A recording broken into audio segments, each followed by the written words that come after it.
Oke, selamat malam semuanya, selamat malam teman-teman. Selamat datang di Trading Bareng ya, episode 21 teman-teman ya. Jadi hari ini seperti biasa kita akan trading bareng tentunya ya. Kita akan open posisi bareng. Terus kalian yang mau nanya-nanya juga silahkan ya. Yang nanya di Instagram tapi belum saya bales, silahkan tanya di sini gitu ya. Sorry by the way kalau nggak bisa balas Instagram, banyak banget. Dan hari ini juga ada NFP special ya, jam 8:30 nanti. Nanti juga saya kasih tips ya untuk trading NFP. Cara saya seperti apa kayak gitu ya. Dan tentunya kita akan banyak ngomongin tentang posisi ya, tentang pair juga di hari ini. Dan buat yang mau nanya tentang materi ya di video gua sebelumnya, silahkan juga, boleh ya. Dan buat yang kesini tapi belum trading gitu ya, boleh ditonton dulu buat tahu gitu ya trading itu seperti apa. Dan juga kalau misalnya belum punya broker, kalian bisa cek OctaFX ya. Linknya sudah ada di description di bawah. Kalian bisa berdaftar melalui link tersebut. Kemudian kalian bisa melakukan deposit dengan menggunakan kode promo untuk mendapatkan bonus deposit teman-teman ya. Dan juga disclaimer, kalau misalnya kalian ngikutin posisi yang saya masuk ya, itu resiko ditanggung penumpangnya, ditanggung sendiri. Sesuaikan dengan lotnya jangan ngikutin saya, sesuaikan equity-nya masing-masing ya. Dan juga sesuaikan dengan trading management juga ya, dan juga money management kalian masing-masing. Oke. Saya sambil menyapa, silahkan kalau ada pertanyaan. Hadir. Bang, pengen belajar trading, gimana caranya? Dari Bro Andri. Bro Andri, kalau mau belajar trading sebenarnya pertama itu yang harus tahu itu adalah mindsetnya dulu ya. Jadi trading itu bukannya cepat kaya gitu ya, bukan kaya dalam membalikan telapak tangan, tetapi kita harus ada proses juga gitu ya. Harus ada proses belajarnya, ada proses untuk untuk grow money-nya gitu ya. Mindsetnya yang benar. Yang kedua, itu tekniknya dikuasai juga, basic teknik dikuasai. Jangan sampai kita trading tuh nggak pakai teknik ya, jadi jatuhnya nanti pakai feeling dan itu lebih ke judi jadinya.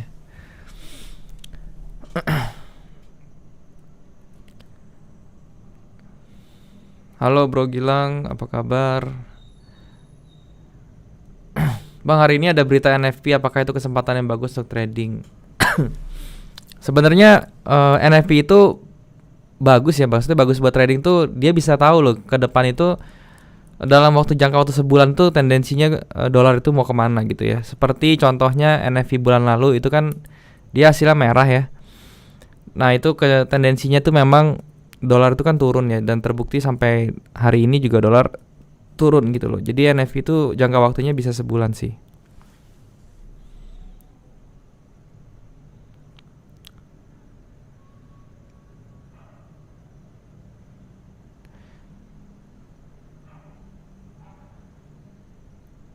Halo Bro Bagus dari Jombang, apa kabar? Bro Benny, yang belum tahu trading silahkan belajar. Kalau paham dan tahu caranya pasti cuan terus. Mental dan psikologi itu paling penting. Ya betul ya, mental dan psikologi itu nomor 1 paling penting ya dalam trading. Kalau misalnya kita punya ilmu bagus tapi kita punya mental atau psikologinya gak bener juga, pasti akan kurang gitu. Solo hadir, dan halo Solo Bro Argo.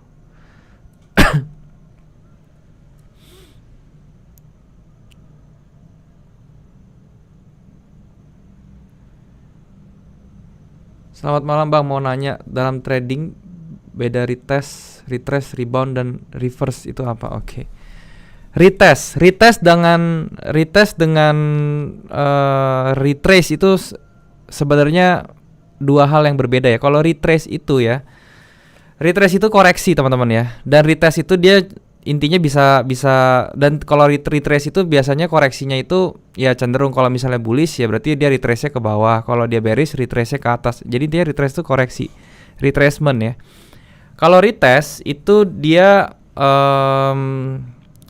biasanya dia tuh mau namanya misalnya ada support resistance ya. Ada satu support dan satu resistance gitu.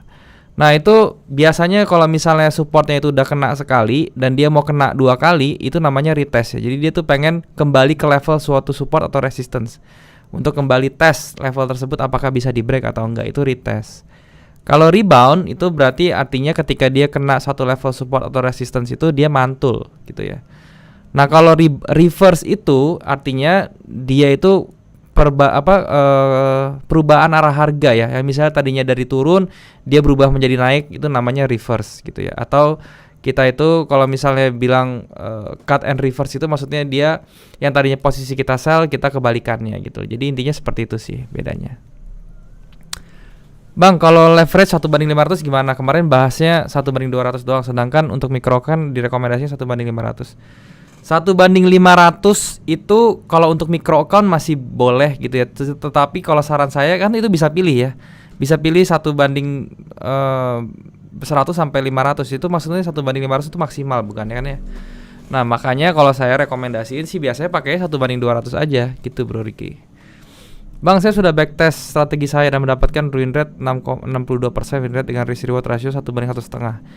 Money management yang bagus gimana Bang? Apakah sebulan 20% target profit apakah terlalu rendah?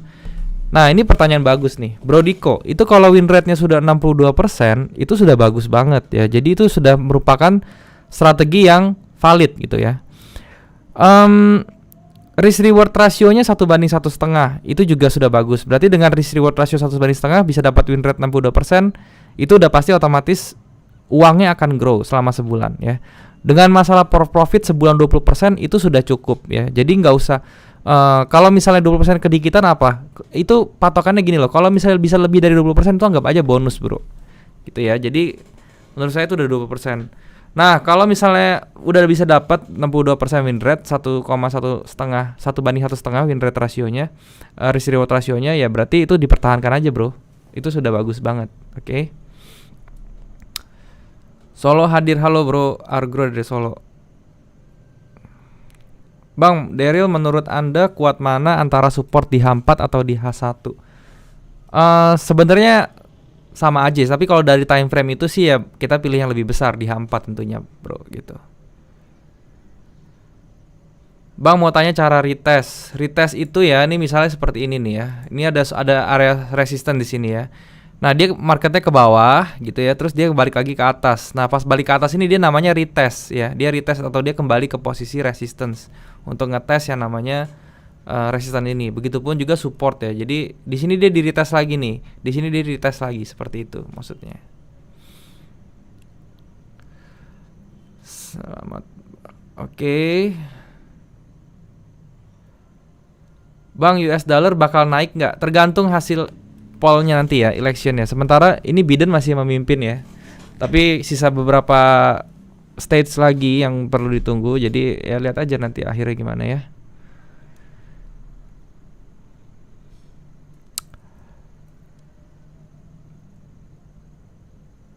Bang, bahas sistem supply and demand digabung dengan price action candle. Saya sudah pernah bahas sih secara garis besar ya di video saya sebelumnya. Cuma nanti mungkin saya bikinin video ulang deh ya. Saya bikinin video untuk supply and demand juga. Oke.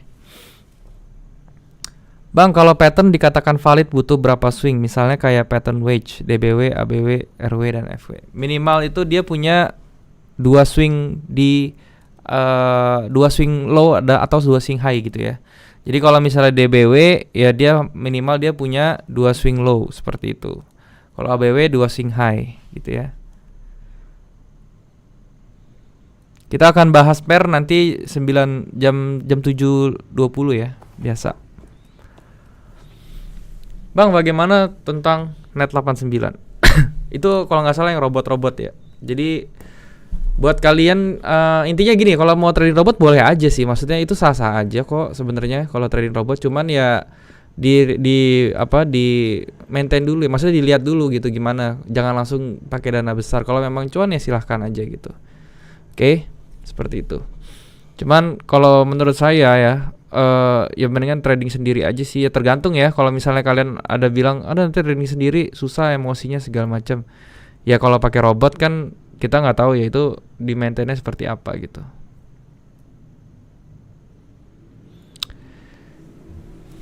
Fibonacci akurasi berapa persen, Bro? Fibonacci itu bukan dipakai seperti itu ya. Jadi Fibonacci itu dipakainya tuh sebagai alat ukur, Bro.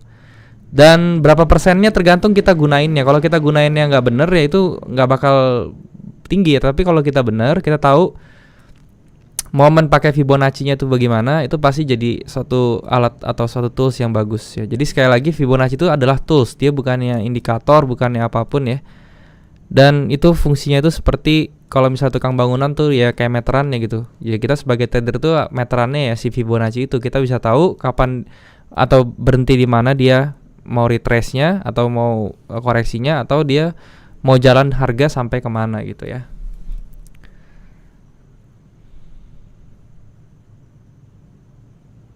Bang, MA yang G2 berapa aja ya? MA itu moving average juga tidak ada yang G2 sekali atau enggak ya, tergantung kita makainya. Kalau saya biasanya pakai 21, 34 dan 90. Kalau kita tahu cara pakai MA-nya ya dengan menggunakan dynamic support dan dynamic resistance, itu pasti akan lebih bagus daripada kita pakainya tuh asal-asalan gitu.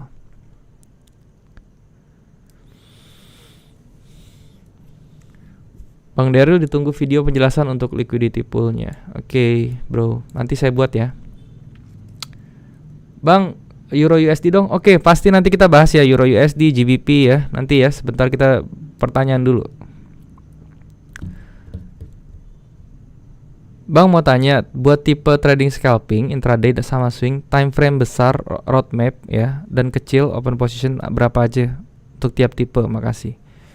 Kalau scalping ya, kalian bisa pakai H1 untuk roadmap dan juga entry-nya bisa pakai M5 ya. Atau pakai M30 terus kemudian entry-nya pakai M5. Itu bisa scalping. Kalau intraday, teman-teman ya, intraday itu saya biasa pakai H4 dan M30, oke? Kalau mau swing ya, kalau mau hold posisinya bisa harian atau mingguan, kalian bisa pakai D1 untuk roadmap dan entry-nya itu bisa pakai H1 ya, seperti itu, atau H4 boleh. Bang bikin video price action part 2. Oke, mungkin di bulan depan ya saya bikin.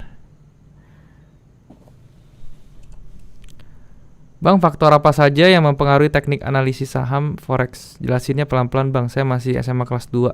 Makasih. Oke, faktor yang mempengaruhi ya pergerakan harga deh ya. Itu yang pertama udah pasti supply demand ya. Supply demand ini tercipta dari mana? Banyak, bisa dari rumor-rumor, dari keadaan ekonomi suatu negara gitu ya. Atau bisa dari kebijakan-kebijakan ekonomi yang dikeluarkan oleh suatu negara yang mempengaruhi mata uangnya tersebut. Nah, itu akan menggerakkan yang namanya supply and demand ya. Atau mungkin ada dari segi corporate juga itu bisa mempengaruhi. Jadi misalnya ada perusahaan besar yang ingin membeli suatu mata uang mungkin dengan jumlah besar ya untuk keperluan bisnisnya, itu juga akan mempengaruhi juga gitu. Ya intinya tetap balik ke ekonomi dasar ya, yaitu supply and demand. Seperti itu. Untuk analisanya itu kalian bisa pakai ya fundamental, itu berbicara tentang kebijakan pemerintahnya, tentang kebijakan ekonominya, dan juga berita juga ya, politik segala macam. Dan untuk technical analisisnya kalian itu banyak sekali, dan tetapi saran saya dasarnya itu adalah tetap di Dow Theory dan juga price action itu, oke.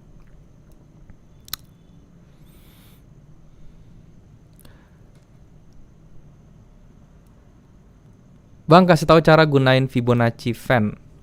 Fibonacci fan itu sebenarnya apa ya? Sama aja kalau kayak kalian mendingan bikin ini aja, channel aja deh daripada Fibonacci fan ya. Karena Fibonacci fan itu apa ya? Kurang oke lah. Bagusan kalau kalian tekunin di channel aja, bikin channel.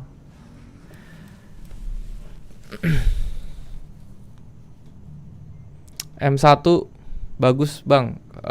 M1 ya bisa juga dipakai, tapi untuk mata uang yang volatility-nya kencang ya seperti gold, itu bisa dipakai si M1-nya untuk scalping ya. Tetapi kalau misalnya mata uangnya pelan gitu ya, kayak Euro USD atau apa gitu ya yang pelan, itu akan noise-nya akan sangat banyak ya. Jadi cari mata uangnya tuh yang bisa support juga seperti gold dan GBP Jepang Yen mungkin untuk M1.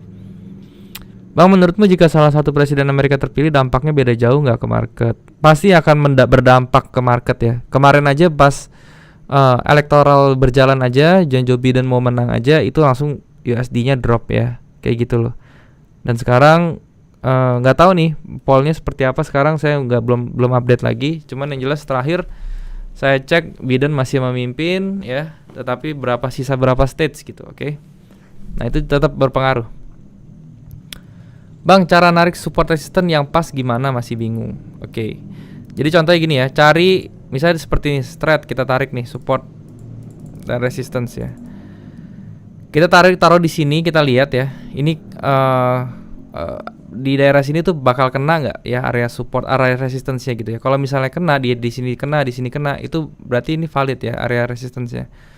Dan juga saran saya ya, jangan taruh yang kayak gini loh. Kalau misalnya kalian taruhnya di paling tinggi seperti ini ya, ini akan menjadi absurd ya. Karena apa? Karena ini bisa aja kalian tariknya di atas nih adalah fake out-nya gitu loh, atau false break-annya. Jadi itu nggak valid. Yang valid itu adalah ketika kalian areanya ini banyak yang kena gitu. Jadi ketika dia masuk area ini false break balik, masuk sini dia balik lagi gitu. Berarti ini menjadi area yang signifikan, bagus. Dan juga jangan lupa untuk lihat yang namanya round numbers juga, itu yang kemarin saya bahas ya. Round numbers itu penting sekali loh. Jadi contohnya seperti ini ya. Saya tahu nih ini 12881 gitu. Saya tahu area supportnya itu atau resistance-nya itu di 85 gitu loh. Di 122.850. Itu menjadi area resistance yang tepatnya, seperti itu loh. Oke.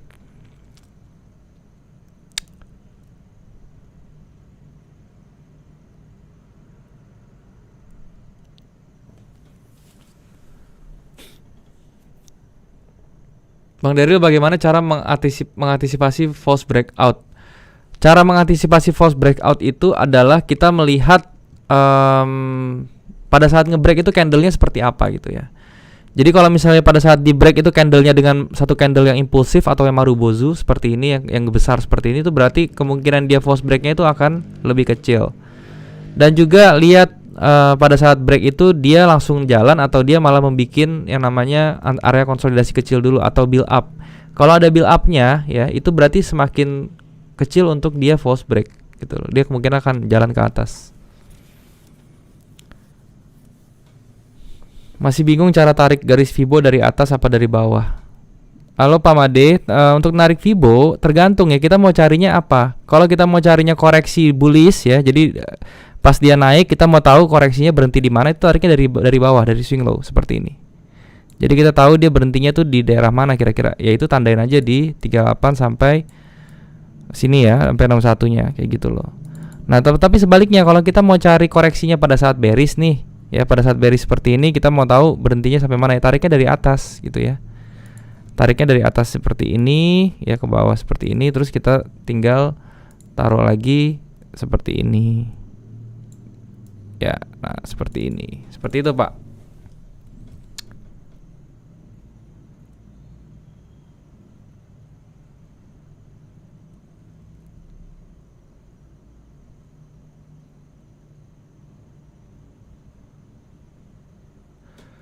Bang, izin nanya, pemakaian Fibo yang benar gimana ya? Di luaran sana para trainer narik garisnya kok berbeda sama Bang Daryl. Misalnya tren bullish, trainer nariknya dari high ke low. Untuk apa dia narik high ke low gitu ya? Mungkin gini loh. Kalau dia nariknya high ke low, dia mau cari target gini loh. Kita mau cari apa dulu nih? Memang ada yang nariknya dari high ke low itu untuk mencari dia berhentinya di mana gitu. Kayak misalnya gini loh. Ini saya tarik seperti ini ya. Nah, dia mau cari nih berhentinya di mana gitu. Nah, itu mau cari badannya itu dia mau berhenti di mana, itu bisa pakai tariknya dari high ke low. Tetapi ini harus diganti dulu nih propertiesnya ya. Kita harus tambahin dulu nih. Tambahin apa, Bang? Tambahin minus ya. Minus 27 misalnya. Minus 0,27 misalnya seperti itu. Ya, seperti ini. Tambahin oke. Nah, jadi dia muncul nih di sini nih 0,27 tuh minusnya muncul. Jadi kita bisa tahu dia berhentinya sampai mana untuk mencari target itu ya. Tetapi kalau misalnya kita mau cari retracement atau berhentinya di mana, itu harus dari bawah ke atas gitu loh. Kalau dia mau yang bullish itu ya kalau misalnya dari atas ke bawah, mungkin dia nariknya external retracement ya kayak gini loh. Buat nyari 127-nya tuh di mana gitu. 127-nya di sini ya berarti di sini dia tentuin target. Jadi sekali lagi kalau dia mau cari target, ya berarti dia nariknya dari atas ke bawah di kepala cangkulnya. Tetapi kalau misalnya dia mau cari retracement ya, justru tariknya dari bawah ke atas, seperti itu. Semoga bisa menjawab ya.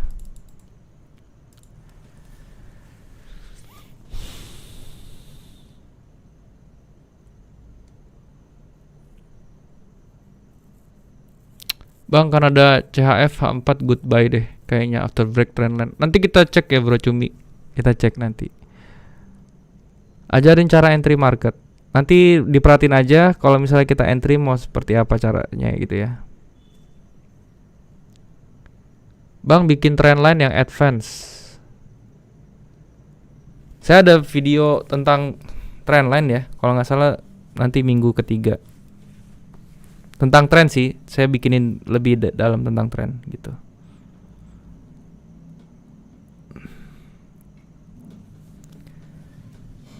Malam Bang, cara buat TP1, TP2, TP3 itu gimana Bang? Soalnya saya taunya hanya bikin 1 TP aja. Biasanya kalian bisa pakai rasio Fibo ya. Cari 1272-nya atau 1618-nya itu bisa jadi TP ideal gitu ya. Terus TP1-nya jadi pakai 1272 atau kalian bisa pakai sesimpel support resistance aja gitu. Kalian melihat ada resisten terdekat di mana, terus cari resisten yang lebih besarnya di mana gitu ya.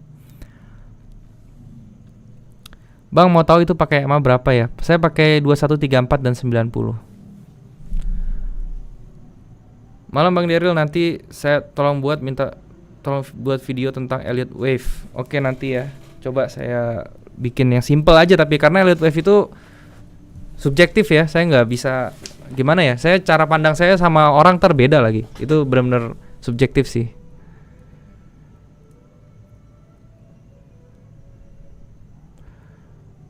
Bang malam NFP ngefeknya kemana? Nanti kita bahas ya NFP-nya. Cara saya seperti apa nanti kalau mau ditiru silahkan. Kalau mau kalau menurut kalian salah ya udah jangan diikutin gitu. Bang cara open session tepat masih bingung terkadang nggak tepat momennya. Sebenarnya gini, kalau mau open posisi gimana pun caranya ya kalian harus punya yang namanya trading system teman-teman ya. Tadi trading system tuh penting sekali loh. Ya jadi dibuatlah trading system. Kalau bisa komponen dari trading system itu pertama ada trend identificator-nya, yang kedua itu ada momentumnya yaitu seperti divergence ya dan lain-lain. Dan yang ketiga itu konfirmator ya seperti candle pattern dan lain-lain.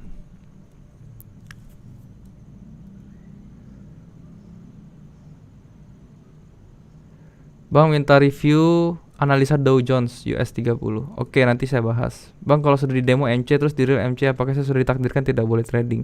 Ya enggak gitu, Bro. Jadi itu mungkin ya di review ya kesalahannya apa gitu loh. Kesalahannya apa di review. Bang, saya floating loss 200 USD di posisi sell. Awalnya floating profit tapi didiamin malah floating loss. Kira-kira EU bakal balik enggak ya? Ke titik 17,9. Nanti kita cek ya. Bang bikin video money magnet. Kalau mau video money magnet beli aja bro di A Club ya, di Astronaci itu mereka jual ya. Saya nggak bakal bikin video tentang money magnet soalnya.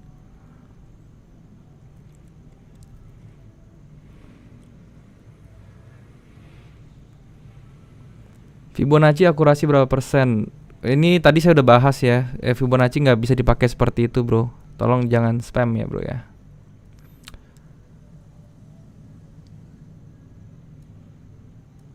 Bang FW dan RW DL kalau ada ekor lewat dikit boleh nggak? Masih valid? Boleh aja ya selama dia masih false break berarti itu masih valid bro. Seperti itu. Oke saya mulai ya bahas marketnya ya. Kita mulai dari Euro USD ya teman-teman ya. Ini tolong diperhatikan, saya tidak nanti bisa bisa dicek lagi ya. Nah untuk Euro USD teman-teman ya. Ini kita lihat ya, dia sekarang berada di resistance teman-teman ya, pas di ujung resistance ini ya. Dan harusnya nih kalau misalnya ini kita tinggal turunin ke M30-nya teman-teman ya. Kita lihat di sini dia ada reversal nggak gitu ya. Kalau misalnya reversal ada, ya ini kita bisa entry untuk sell. Kalau misalnya sniper ya, kalau sniper itu mungkin dia bisa akan langsung sell ya teman-teman ya. Tetapi kalau saya akan tunggu sampai di M5-nya ini ada momentum benar-benar bearish-nya tuh masuk teman-teman. Kalau misalnya nggak ada bearish masuk, saya tidak mau gitu ya. Nah caranya seperti apa? Caranya seperti ini, simple. Saya taruh seperti ini. Ketika dia break ya, nanti saya tarik Fibo dari sini, saya entry seperti itu ya. Jadi sekarang tendensinya ini masih belum ketahuan nih, tapi sejauh ini dia ada di resistance. Jadi kalau misalnya kalian mau entry spekulasi ya, kalian bisa sell dulu di sini nih karena stop loss-nya akan kecil sekali ya. Nah kemudian nanti baru lihat kalau misalnya dia nanti di break gitu ya, nanti bisa di reverse aja langsung posisinya dari sell ke buy. Oke.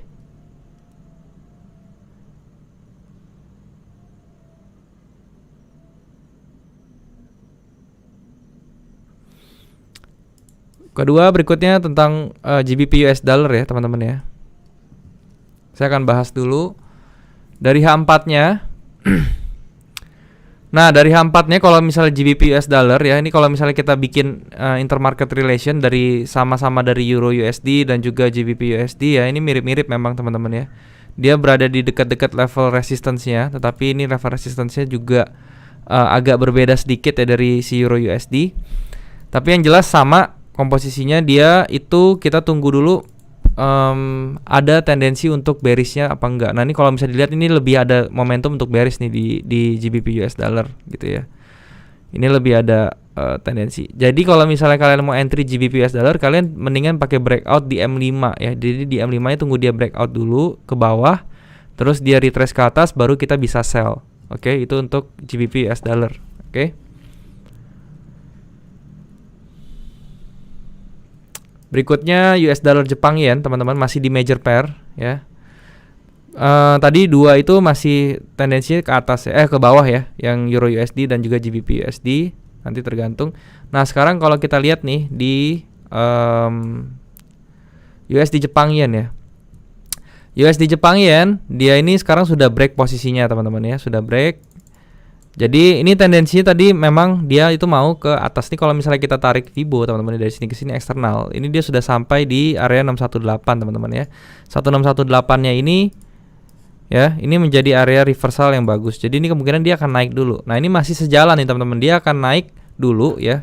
Sama seperti masih sejalan dengan tadi analisa kita Euro USD dan GBP USD. Ini masih akan naik dulu sampai kemana? Sampai ke sini kira-kira ya, ke area moving average-nya ya, atau ke area support yang di break dan menjadi resistance sekarang ya. Itu adalah arah dari USD Jepang Yen. Jadi tinggal lihat di M30-nya gimana. Nah, M30-nya dia ini masih berada di bawah moving average, tetapi ya ada pola yang harus dilihat ya ini ya, teman-teman ya. Ini adalah pola reversal sebenarnya. Jadi yang bentuknya seperti ini dia sudah mau reverse karena dia punya koreksinya itu semakin tinggi-tinggi, semakin mendekati atau semakin berubah dari dari arah bearishnya gitu dia. Jadi retrace-nya itu lebih dalam ke atas seperti itu teman-teman. Jadi USD Jepang Yen sementara dia akan retrace dulu ke atas nih harusnya ya. Dari M5-nya kita lihat teman-teman. Nah, dari M5-nya kita bisa tandain seperti ini ya, garis merah. Nah, tunggu dia break ke atas teman-teman ya. Sampai dia lihat, kita lihat ya, ini kalau misalnya dia tidak berhenti di 618-nya ya, berarti di area sini. Ini kita tandain di area sini saja. Kalau dia bisa break di atas ini teman-teman, dan dia close di atas garis ini ya, kita tambahin lagi satu warna merah untuk sebagai area. Nah, kalau harganya sampai nyentuh area merah ini ya, ini berarti fix dia harganya akan bergerak ke atas ya. Jadi kita tunggu aja nih teman-teman. Tunggu sampai dia harganya ke atas ini, nyentuh yang warna merah ini, terus dia retrace, baru kita entry untuk buy. Itu USD Jepangnya seperti itu. Oke. Berikutnya saya bahas Aussie US dollar teman-teman ya. Major pair terakhir. Ini juga sama seperti Euro USD dan juga GBP USD ya. Ini ada area supply-nya di area sini teman-teman ya. Yang konsolidasi banyak ini ya, dia sudah masuk area supply-nya di sini ya, dan dia akan kemungkinan besar akan retrace. Nah, ini retrace-nya pun teman-teman ya perlu diperhatikan, dia paling akan bertahan sampai ke level bawah sini ya, sampai ke level sini ya. Atau bahkan dia di atasnya sini juga mungkin bisa ada tendensi kuat. Tapi menurut saya dia akan sampai ke level 0,7200 ya, seperti itu. Oke. Tadi yang nanya Euro USD yang ada posisi nyangkut ya, saya rasa tunggu dulu aja ya. Tapi kalau misalnya sampai ke 177 rasanya agak 177 ya. 177 sih masih bisa sih ya. 177 masih bisa seperti ini. Jadi ditunggu aja nanti posisinya sampai dia retrace ke bawah ya. Tapi menurut saya kalau misalnya dia udah sampai ke level 1.179 aja deh, kalau nggak 1.180 ini udah boleh di cut setengah sih, karena ini udah jadi area, udah ada area demand-nya gitu loh. Agak berbahaya. Oke. Oh 17,9, 1,79 ya, berarti pas nih 1,79 kalian Anda bisa cut sebenarnya gitu loh, atau bisa ambil profit sedikit malahan. Oke. Kemudian saya bahas gold teman-teman ya, ini pair favorit lagi, bahas gold. Gold itu pun sama teman-teman ya, dia berada di area supply, di area supply-nya teman-teman sekarang ya. Dari mana taunya bang supply? Ini loh, ini tuh area supply ya. Ini area supply-nya dia ya, di konsolidasi ini. Nah ini ya, sekarang kita lihat dia sekarang berada di atas ini, sama seperti Euro USD, GBP USD dan Aussie USD. Kita lihat di M30-nya apakah ada something. Nah ini kita bisa memanfaatkan momentum ini teman-teman ya. Jadi kalau misalnya ya dia bisa close di bawah candle yang ini, di bawah garis merah ini, ada satu candle yang close, berarti dia kemungkinan besar akan terbentuk double top ya. Nah kalau double top jadi, ini kita stop lossnya bisa di atas troublemaker candlenya, baru TP-nya bisa di neck-nya ya di sini. Ya, itu untuk gold, oke. Tapi kalau misalnya dia ke atas terus, itu langsung posisinya akan kembali bullish ya. Kalau dia ke atas terus. Oke, kemudian saya akan bahas lagi, tadi ada yang menarik dari Bro Cumi, Kanada CHF H4. Oke. Kanada CHF H4. Good buat buy. Oke, saya setuju ya, ini good buat buy. Kalau misalnya kalian belajar supply and demand ya, ini area yang garis merah ini area Quasimodo teman-teman ya. Ini area true support atau dibilang true supportnya dia. Nanti tunggu dia sampai kena area sini 0,68, oke, 0,688. Kita bisa entry nih teman-teman ya. Nanti kita lihat dulu di M30-nya seperti apa. Di sini saya akan pasang alert ya, dan ini saya akan sniper teman-teman ya. Jadi saya akan begitu kena, saya langsung akan ambil posisi. Oke. Saya pasang alert di sini ya. Nanti ini alertnya bisa. Oke. Jadi ketika saya dapat alertnya, saya akan langsung open posisi nih teman-teman di sini ya. Ini karena saya lihat di sini ada area entry. Oke. Berikutnya saya bahas GBP Jepang Yen dulu, oke. Oke. GBP Jepang Yen teman-teman, lihat ya di area atas ini dia banyak rejection, jadi tendensinya memang ke bawah, dan kita lihat dia punya trendline dulu di sini ya. Ini menjadi triggernya nanti teman-teman, trendline ini ya, karena ini benar-benar trendline yang valid untuk channelnya dia. Oke, seperti ini.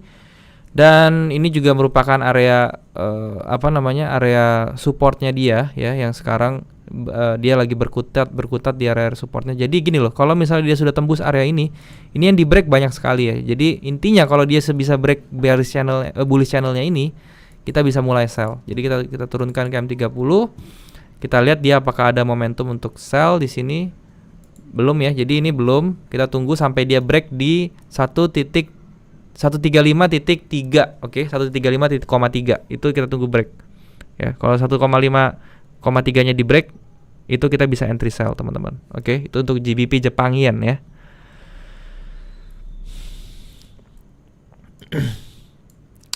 Bang, XAU time frame daily membentuk falling wedge, apakah valid?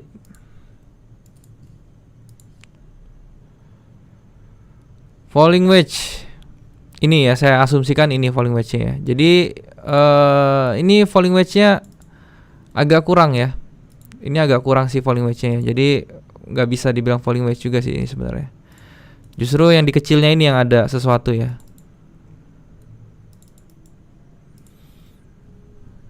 Kalau misalnya falling wedge-nya dihitung cuma dari sini, ya ini nggak valid ya bro ya. Ini nggak valid. Jadi kita harus hitung dari atas. Tetapi kita mesti lihat di H4 nya coba ya.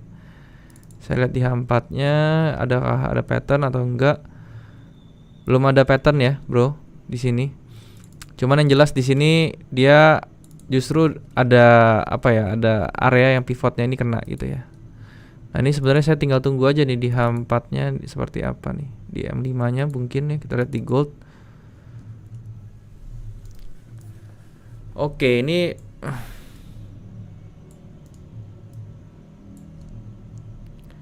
ini sebenarnya agak risky ya kalau misalnya kita mau sell sekarang ya, tapi terserah sih. Sebenarnya ini spekulasi, kalau misalnya sell sekarang stop lossnya jadi lebih kecil, mainnya agak sniper juga gitu. Kanada Jepang yen break trendline H4.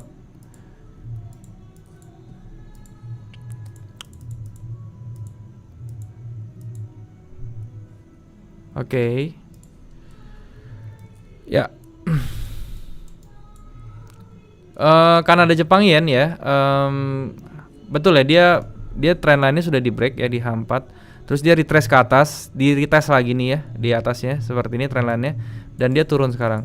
Kita lihat di M30-nya apa yang bisa kita ambil ya. Di sini ada area true support-nya sudah di break dan dia sekarang moving average-nya mulai bergerak ke bawah. Ini bisa menjadi opportunity yang bagus untuk sell ya di Kanada Jepang yen. Mungkin saya akan sell dulu, tapi gini loh. Ini ya teman-teman ya, kita lihat ya. Saya tarik Fibo dari sini ke sini ya. Ini dia di 50, oke dia retrace ke bawah. Tapi ini nggak bisa ditembus teman-teman. Ini menjadi pertanyaan saya sih. Jadi intinya apakah dia ini hanya membuat minor trend dulu, terus dia bakal bisa 1:1? Ya kita lihat aja ya. Ini saya lihat dulu di sini.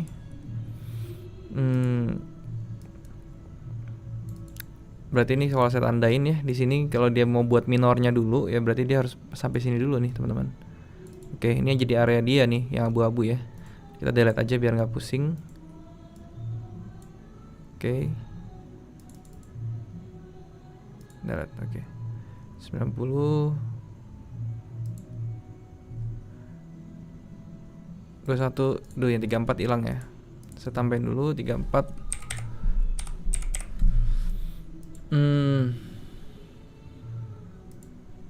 Oke. Seperti ini ya. Jadi kita tinggal tunggu nih teman-teman ya. Kanada Jepang yen masuk ke area abu-abu, kita sell nih ya. Terus kemudian tips belajar trading bang, soalnya waktu itu lihat videonya mudah, waktu dipraktekkan sulit. Nggak ada sih ya, maksudnya tips trading saya itu cuman diulang terus bro, diulang terus. Jadi dipraktekkan terus, diulang, jangan sekaligus ditelan semua ya. Misalnya contoh ini, kamu nonton video saya tentang support resistance ya. Terus jangan nonton lagi tentang yang lain dulu, tapi dilatih dulu tuh support resistance sampai paham, seenggaknya sampai paham, bukan sampai hafal tapi sampai paham, baru nanti pindah ke video lain seperti itu. Dan juga video saya yang saya sharing itu jangan semuanya diambil ya, tetapi pilih yang sesuai dengan karakter trading kalian gitu. Jangan diambil semua gitu. Bang, USD CHF dong. Oke, USD CHF. Ini juga saya akan kasih alert dulu sebentar ya. Oke, di sini jadi saya tungguin sampai benar-benar ada yang masuk entry-nya. Saya pakai M5 aja deh. Ini alert saya di sini deh. Oke, saya begitu kena alert saya akan entry. Ya, sell. 1. Ya, betul. USD CHF. USD CHF itu kemarin ya, ini kemarin kita ada trade di sini nih ya. USD Kanada saya ambil contoh trade kita kemarin ya. Kemarin saya trade, ada yang ikut apa enggak saya nggak tahu ya. Saya trade sell di USD Kanada di sini. Dan kemudian entry pertama saya sempat ketarik ke atas ya, terus sampai ke trigger entry kedua saya. Ya, saya jadi ada 2 entry di sini kemarin. Terus stop loss saya tuh di atas ya. Stop loss saya tuh di atas si dia nih yang di sebelah sini ya. Nah, seperti ini stop loss saya nih ya. Nah kemarin saya entry tuh di dekat-dekat sini, di sini 1, terus di daerah sini 1 ya. Dan kemudian dia akhirnya jatuh. Terus tetapi saya nggak makan sampai full 300 pips itu enggak ya. Saya cuma makan tuh cuma 120 pips kemarin ya. Jadi ketika dia turun 120 pips sampai area sini saya sudah cut gitu. Nah, ini pelajaran juga buat kalian ya. Jadi kalau misalnya kalian mau cut ya, jadi gunanya untuk tutup satu posisi atau tutup setengah itu ya gunanya itu kalian bisa nge-ride banyak. Cuman ya resikonya seperti ini, kalau misalnya kita sudah, let's say udah sampai sini 200 pips ya, 230 pips, terus ketariknya tuh bisa sampai atas lagi nih 190 pips. Ini yang emosinya tuh atau psikologinya akan terguncang tuh di sini, walaupun akhirnya dia turun lagi seperti itu ya. Alasan sell USD Kanada kemarin apa bang?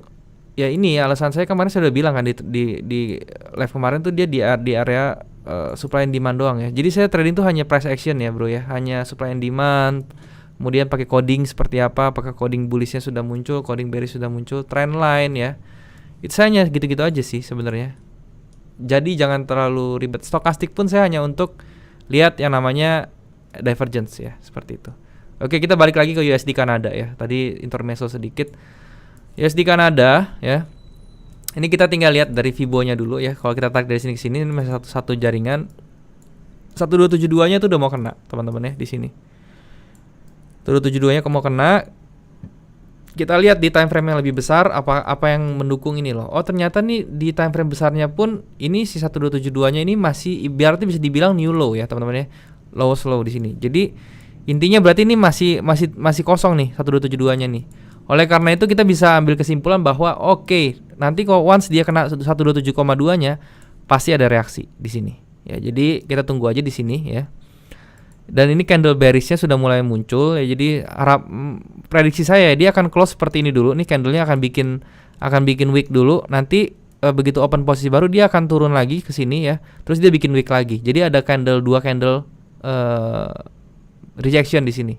Oke, dan itu menjadi sesuatu yang bagus untuk kita buy di USD CHF. Seperti itu ya.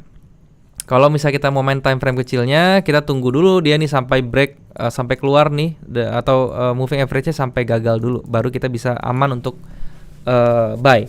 Tapi kalau kalian sniper, kalian spekulator, ya hitung mainnya aman ya. Maksudnya mainnya bukan aman, mainnya tuh cepat ya. Jadi ketika dia nyampe area sini langsung aja buy, nggak pakai lama. Tapi ya plus minus ya. Kalau spekulator atau sniper itu ya pasti SL-nya kecil-kecil. Itu udah pasti menjadi kelebihan. Tetapi kalau yang sabar menunggu ya itu berarti lebih aman, lebih pasti gitu loh. GU udah belum bang? Udah bro, GU di awal-awal tadi 4 pair major awal saya sudah bahas di awal ya. Jadi bisa dilihat. Ini belum ada yang kena ya, belum ada alert yang bunyi di sini. Ini juga saya alertin deh. Tapi nanti pasti saya akan open posisi ya di sini ya. Saya tadi sudah melihat ada posisi yang bagus. Kayaknya saya akan open di gold sih mungkin ya. Gold itu yang paling menarik dari tadi.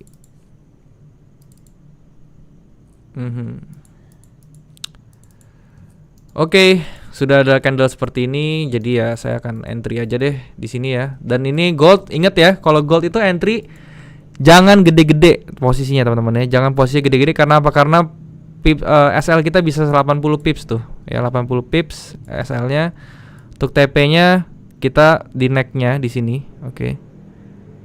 120 pips, 120-an lah. Itu untuk gold teman-teman ya. Nah, ini pertanyaannya kenapa ya? Kalau kalian merasa, "Bang, saya nggak suka gold, kepanjangan SL-nya di situ." Ya udah, kalian bisa memperkecil SL, tinggal ditarik ke sini aja teman-teman ya. Tinggal ditarik ke sini nih. Karena apa? Karena kalau misalnya dia ke sini ya, dia ini berarti udah otomatis ketembus ya. Jadi bisa diturunin sedikit, nggak perlu sampai atas banget gitu ya. Jadi SL saya di sini, TP saya di bawah. SL saya di area 1956, TP saya di 1938. Oke, entry saya di 1950. Seperti itu, bro. Oke. Ini mungkin akan ditarik dulu ke atas. Itu tenang aja, nggak, it's no problem. Reasonnya tadi saya udah bilang ya kenapa, karena di sini ada double top teman-teman ya. Semoga ini jadi ya. Jadi saya berharap nih dalam waktu sekitar 15 menit ke depan ya, ini candlenya begini-begini aja deh. Saya udah seneng banget karena ini ada engulfing, bearish engulfing plus ada double top di sini, dan itu akan menjadi momentum yang bagus banget. NFP jam berapa bang? Jam 20.30. Oke. Oh iya, NFP. Kita bicara NFP ya. Jadi gini, NFP itu kalau saya tradingnya ya, nanti ini buat tips kalian aja ya. Kalau terserah kalian mau ikutin apa enggak, tapi saya sharing aja tipsnya ya. Jadi misalnya saya ambil di USD CHF gitu ya. Gini loh, pada saat nanti keluar tank ya, NFP beritanya keluar ya, itu kita lihat ya teman-teman ya.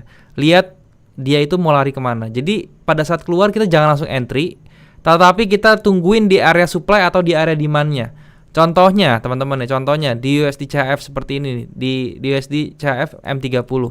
Saya tahu di daerah sini ya, yang kecil sini teman-teman, ini ada area supply ya, nih. Ini area supply nih. Oke, ini area supply. Ya, jadi kita tungguin aja dia, kalau misalnya harganya dia bergerak ke atas naik ya, sampai ke area supply-nya ya kita tembak gitu loh. Kita baru open. Nah, kalau bisa cari area supply-nya tuh yang rada major, seperti di mana contohnya, seperti di sini. Ya, ini jadi area supply yang rada major ya teman-teman ya. Jadi kalau misalnya dia naik ke atas sini, kena posisi ini, kita harus langsung counter teman-teman. Langsung counter, langsung kita open posisi sell. Ya, kita akan memanfaatkan yang nama volatility-nya gitu loh. Karena apa? Karena Ketika dia sampai supply, pasti dia yang dibanting lagi gitu, karena itu volatility lagi kencang ya. Itu cara saya untuk trading NFP seperti itu sih. Kalau misalnya dia naik terus ke atas, langsung reverse NFP, nggak usah pakai pusing teman-teman. Oke.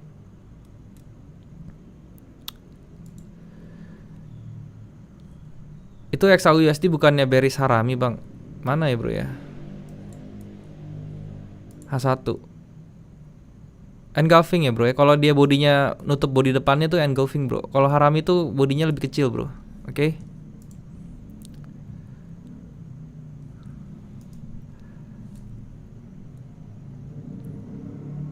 Gold H1 divergence juga ya bang. Ya ada calon divergence tapi belum tentu divergence ya bro ya. Masih calon divergence ya. Bang, cara nentuin cluster tanpa Fibo gimana? Harus kuasain dulu pakai Fibo. Nanti kalau udah biasa gambar cluster nggak pakai Fibonya udah sering banget ya, udah sampai bosan, sampai ke bawah ngimpi gitu ya. Nanti nextnya gambar nggak usah pakai Fibo lagi, udah tahu dia cluster-clusternya di mana gitu. Cuman karena udah kebayang sendiri ketika kita lihat chart tuh dia ibaratnya tuh udah kayak ke gambar sendiri, udah otomatis gitu. Muscle memory seperti itu. Bang, minggu buat video ini adalah ada IHSG nggak? Maksudnya gimana ya? Saya ada IHSG dan 3 saham ya. Jadi saya udah buat videonya tadi, bisa dilihat nanti hari Minggu ya.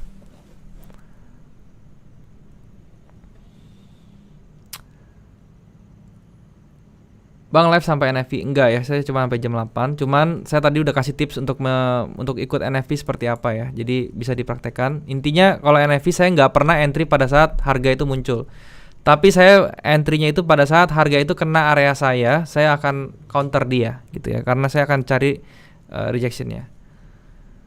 Bang, kalau sniper stop loss berapa pips bang? Kalau M15 contoh, saya contohin sniper kasus sniper. Saya coba tes sniper nih ya di M15 ya. Langsung saya contohin aja deh. Saya cari pair yang bisa di sniperin. Ada alert saya bunyi ya. Tadi saya pasang alert di mana tuh ya? Saya pasang alert itu di alert. Karena ada CHF. Oke. Kanada CHF.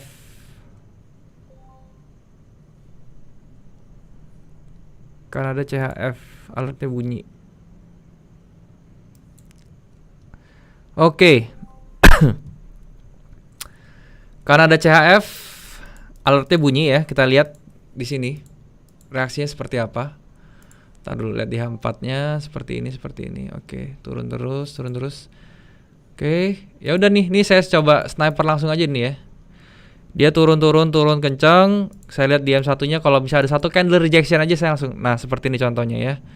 Ada candle rejection seperti ini, saya langsung aja trading buy. Ini adalah sniper teman-teman ya. Saya tahu stop loss di atas. Dan kemudian SL-nya di mana? Pertanyaan itu kan ya. Kalau sniper tuh seperti apa stop loss-nya?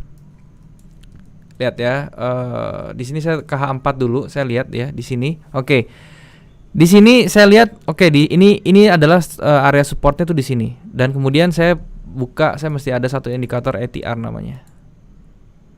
Average to range, ininya candlenya saya ganti ke 1 2 3 4 5. Kira-kira 55 candle. Oke, saya lihat. Nah, ini ATR-nya lagi ada di 0,000022. 0022 itu 0,0022.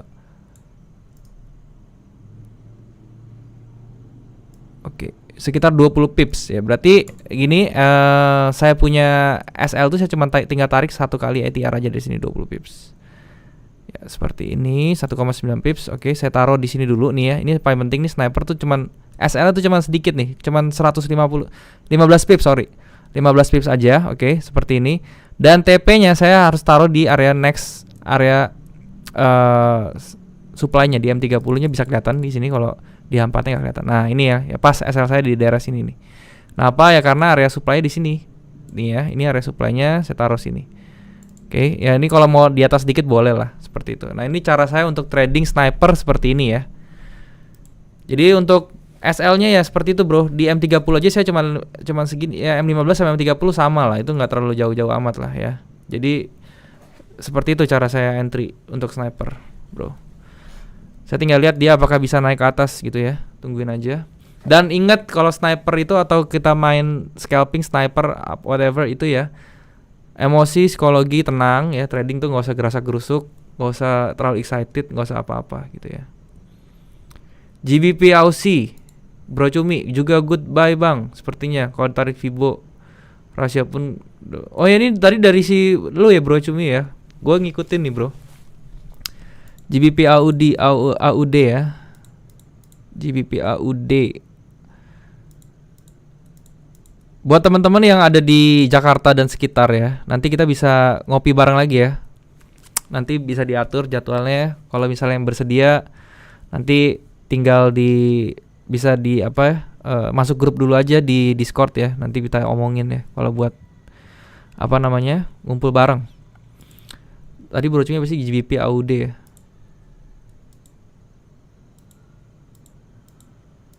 GBP AUD. Oke. Juga good buat buy bang. Oh ya, ini bagus juga nih ya untuk buy karena dia sudah di bawah juga. Prinsipnya ini sama Kanada CHF ini ya. Mirip dia. Cuman kalau saya pribadi nih, saya prefer tunggu sedikit lagi nih. Dia turun, tunggu sedikit lagi. Buat apa? Buat netralisir dia punya ini dulu nih. Saya kasih dia ruang napas dulu ya. Karena di sini masih ada rejection nih ya, masih ada weak candle yang mesti dihabisin dulu. Jadi menurut saya tunggu dia fill dulu nih ordernya. Terus dia turun lagi ke bawah baru kita hajar buy. Kayak gitu ya kalau GBP AUD. Seperti itu. Kagak pusing bang lihat banyak pair. Kagak ya. Jadi ini udah kayak kayak udah setiap hari saya lihat. Jadi ya gini-gini aja sih sebenarnya. Sama pair tuh sebenarnya sama aja sih. Nanti kalian kalau ngerasa di titik yang udah bakal ngeliat pair tuh sama aja sih sebenarnya. Sama aja, itu tentang candle aja sebenarnya gitu.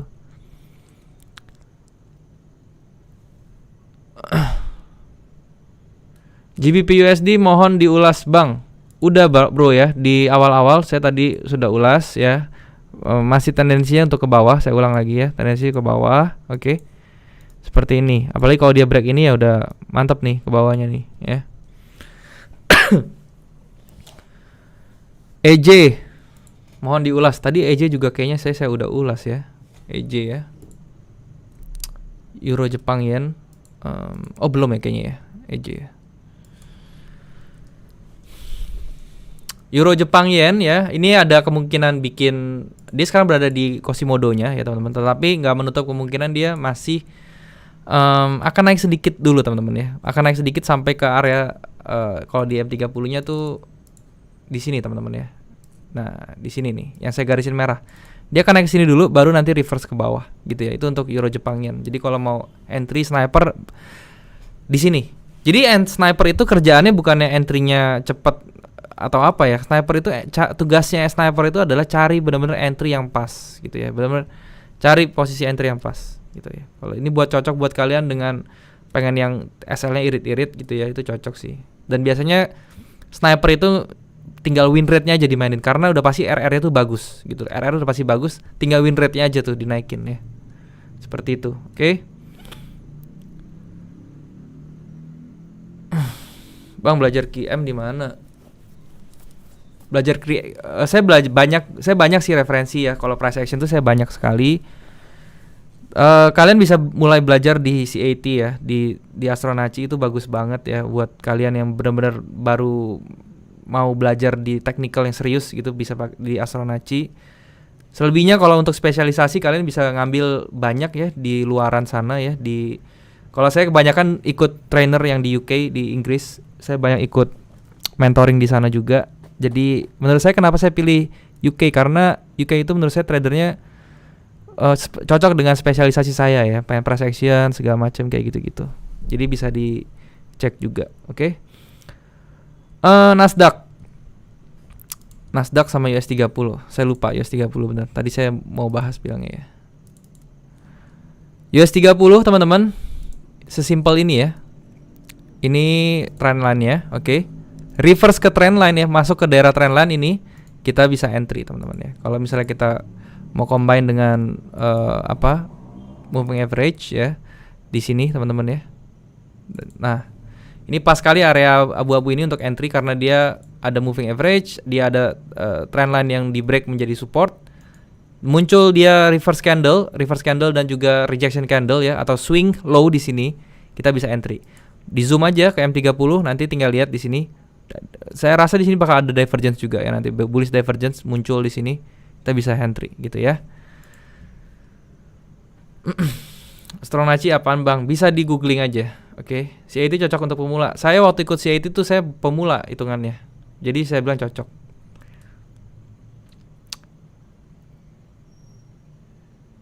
Bang Daryl ada bikin kelas kah? Ada, cuman lagi full bang, lagi full ya sampai November. Masih full sekarang. Bang bahas liquidity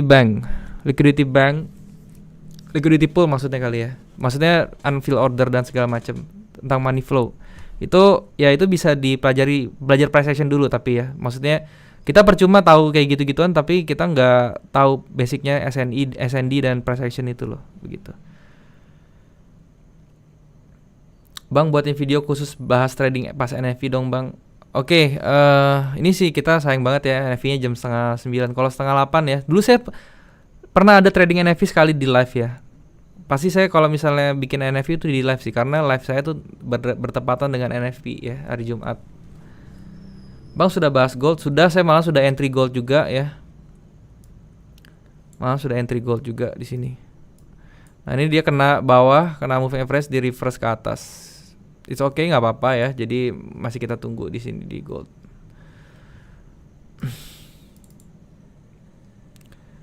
Nah, ini saya berharap dia nggak bakal bisa lebih dari titik merah ini sih. Ini kalau dia lebih dari titik merah ini ya, terus dia ke atas ini, ya udah nih saya cut lah gitu ya. Karena saya tahu nih, menurut price actionnya kalau ini udah di fill ordernya, tetap dia masih naik, ya udah berarti dia nggak bisa ke bawah gitu loh. Seperti itu ya untuk gold. Tapi selama dia di bawah dua penjagaan ini dia masih bisa tekanan ke bawah, ya masih saya tahan gitu. Kok bisa tahu sih bang kayak gitu? Ya ini jadi area gitu loh. Maksudnya saya tahu ini kenapa di sini ya karena itu tadi simple banget tentang cuma supply and demand doang sih kayak gitu. Aussie USD saya udah bahas juga bro, tinggal di depan aja itu lihat. Sekarang coba Nasdaq deh sekarang ya. Nasdaq daily-nya teman-teman ya ada 2 candle bullish seperti ini ya. Dan dia mau break nih seakan-akan teman-teman. Di H1-nya kita lihat. Oke, seperti ini. Kita tinggal taruh aja teman-teman ya. Di sini kalau misalnya kalian mau pakai ini ya, Fibonacci juga boleh. Bang, kenapa narik Fibonacci dari sini? Ya ini karena swing terakhir yang dibuat ya. Jadi dia ini tren terakhir yang dibuat itu dari sini. Ini satu panjang, ini satu body trend dia. Ya, jadi kalau misalnya kalian mau entry ya di daerah sini teman-teman ya. Ini ada konsolidasi kecil. Biasa di sini jadi area supply, area demand-nya, sorry. Dia turun ke sini, teman-teman bisa buy, oke. Dan Nasdaq ini juga ngeri ya. Dia punya range-nya tuh ngeri banget ya. Baru satu sahabetan itu bisa 100 pips gitu ya. Bang, bahas trading binary option dong. Saya nggak main binary bro, saya nggak trading binary.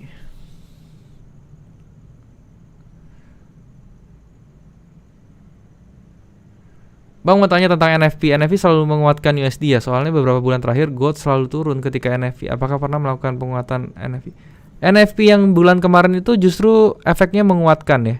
Jadi gini bro, sekali lagi saya bilang ya, NFP itu jangan dilihat per dia muncul beritanya, oke? NFP itu dilihat time frame-nya itu 1 bulan bro. Jadi lihat nih NFP kemarin pas rilis ya, dilihat sama unemployment rate-nya tuh gimana gitu ya. NFP itu selalu ada temennya, unemployment rate ya. Dilihat korelasinya gimana. Kalau 1 plus 1 minus ya berarti netral itu kan. Tapi kalau biasanya dua-duanya minus atau dua-duanya plus gitu, itu efeknya bisa lama sebulan tuh ya. Contohnya yang bulan kemarin Oktober NFP-nya minus gede dan juga unemployment rate-nya tuh turun. Jadi itu bagus gitu. Jadi plus minus nih. Tetapi NFP-nya ini lebih signifikan jumlahnya. Makanya sampai kemarin terakhir itu kan goldnya tetap naik walaupun sempat dibawa turun seperti itu loh. Jadi intinya kayak gitu sih. Bang, Biden menang market bull. Kalau menurut saya justru kalau Biden menang itu ekonomi US-nya jadi trust-nya tuh jadi menurun ya. Jadi seperti itu. Jadi kan orang baru nih yang ngolah negara nih ya. Jadi kan belum tahu tuh orang barunya gimana itu kan. Nah, itu menurut saya jadi US dollarnya malah agak turun nantinya gitu loh.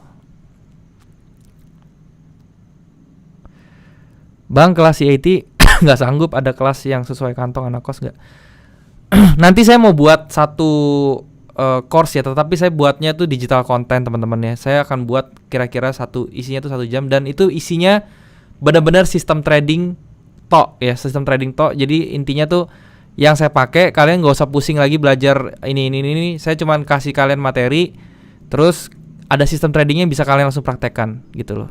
Nanti kalau ditunggu aja, mungkin bulan Desember teman-teman ya. Kalau kalian mau, kalau nggak mau sih nggak apa-apa gitu, oke? Karena ada Bang, cara daftar kelas Bang Daryl gimana? Sementara saya nggak open dulu, Pak, gitu, karena ini masih banyak kegiatan sih. Maksudnya saya nggak janji bisa bisa buka kelas dulu gitu, karena masih full. Pertama, yang kedua, yaitu saya akan bikin sistem trading itu, oke?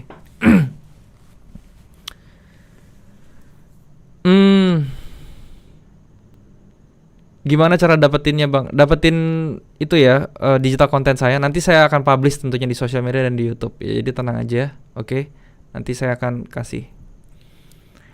Oke, teman-teman ya. Saya rasa saya udah bahas sebagian besar teman-teman ya. Mungkin sampai sini dulu. Dan jangan lupa teman-teman, saya akan ada selalu ya live stream saya tuh setiap hari Jumat. Jadi kalau misalnya kalian live trading ini trading sendirian gitu ya, kalian bisa gabung aja dan ajak teman-temannya juga yang suka trading, silahkan boleh datang.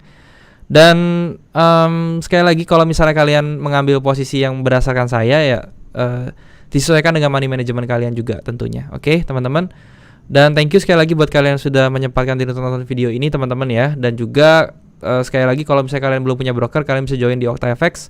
Linknya ada di description di bawah ya. Kalian bisa langsung klik link tersebut, daftar, dan kemudian bisa deposit dengan pakai kode promo OctaID ya, OctaTID, untuk dapatkan bonus deposit teman-teman. Oke? Mungkin sampai sini dulu live-nya teman-teman.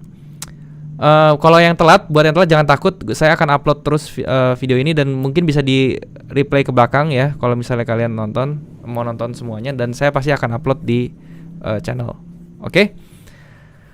Thank you sekali lagi teman-teman. Sampai jumpa di next trading berikutnya di waktu yang sama, jam 7 malam setiap hari Jumat waktu Indonesia bagian barat. Oke, sampai jumpa di next live trading. Bye bye.